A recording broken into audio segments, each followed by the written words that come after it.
শেখ হাসিনা এক হারামজাদি কুত্তার বাচ্চা, কুত্তি মাগি। শেখ মুজিব মাগিবাজ ছিল, মাগি গোষ্ঠীরা দেশটারে শেষ করে দিয়ে গেছে। শেখ হাসিনা মাগি, তুই এখন দেখাস তোর থেকে খালেদা জিয়া, বেগম খালেদা জিয়া কত পপুলার, কত জনপ্রিয়। আমি তোর কত সুন্দর করে কইছি, আমি হাত জোড় করে পর্যন্ত মাপ চাইছি। আমি কইছি আপা প্লিজ, তোমার কাছে আমার একটা অনুরোধ, এই বেগম খালেদা জিয়ারে আমার পুতুল আপারে জেলে আটকাই রাখো না, ছাইরা দাও, চিকিৎসা করতে বিদেশে পাঠাও। আজ থেকে 7-8 বছর পাঠাইবে, আগে পাঠাইলে আগে চিকিৎসা হইতো না।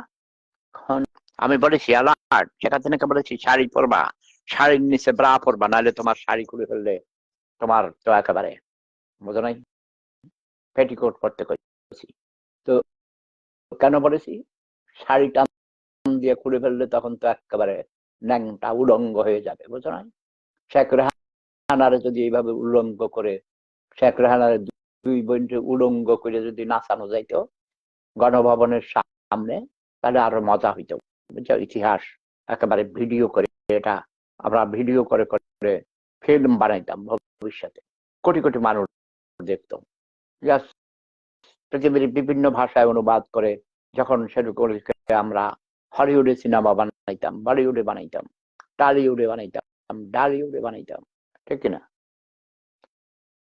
কোটি কোটি টাকা মানুষ কামাইতে পারত। যাক, সুযোগ আরো আসবে।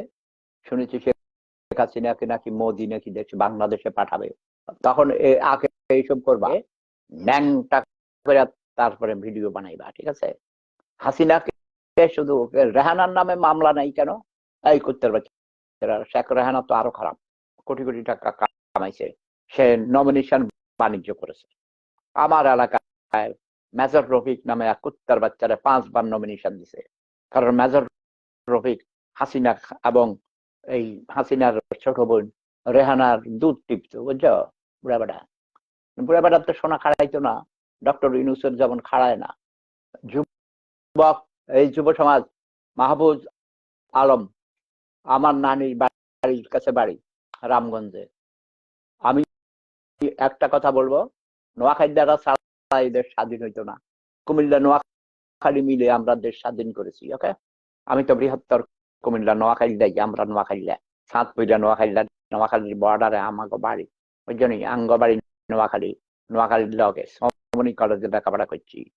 আমাকে আমি স্মৃতিনারায়ণপুর, রাজ্জাকপুর, এই নোয়াগা, বিঘা, সোনাপুর, লক্ষ্মীপুর, জাহানাবাদ, চৌধুরীবাড়ি, এরা সব আমাদের আত্মীয়, 7 বুঝা।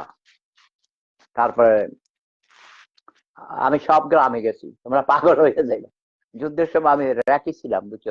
র্যাকি মানে বুঝছো, ইনফর্মার, মানে জরিপ করা, সার্ভে করা, শত্রুর অবস্থান জেনে ম্যাপ করে দিয়েছি,